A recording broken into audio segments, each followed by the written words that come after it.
So it's a very interesting thing, right? What happens when your identity is threatened and you're on shaky ground, which a lot of, like I said, right? Because the healthy male bonding rituals are gone. Even in India, right? All you see is on TV and movies is men just getting drunk and then crying about their ex and then spewing Yeah. hate against their ex and singing like violent songs and then just getting into fights, right? That's your ideal male. Come on, Yeah. so we've really lost in the Indian culture, the deeply important male bonding rituals, right? Yeah. Which we had, and religious or not, these were bodily movements, right? You'd have your wrestling, you'd have your Mm.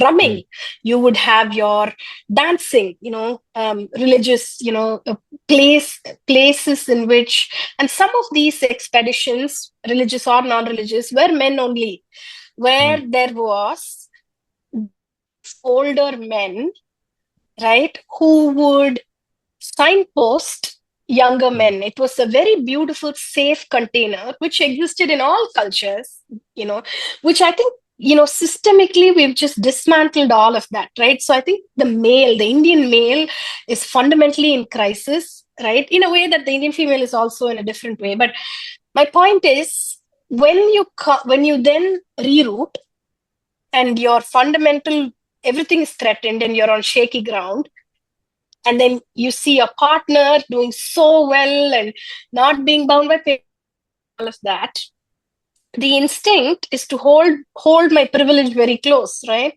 Yeah. So I've known so many men who really did not give two hoots about religion or anything like that when they were here, going and holding it very tight together, right, very close to them. So your point about the gaze, right, at some point you've got to shift away Yeah. from looking at your motherland as this, oh, nostalgia, whatever, and see, I mean, Mm. take the good bits, but also see it Yeah. for what it is, but also then shift and hold like dual awareness, right? It takes confidence to do that. And when your entire confidence has the way that it's been taught to you is predicated on essentially you being an ATM, right? And, Yeah. you know, um, the privilege and how it's all the unconscious things that you've taken for granted, which are now coming under the microscope, Yeah. you'll want to hold something very dear, which gives you the pride of place, right?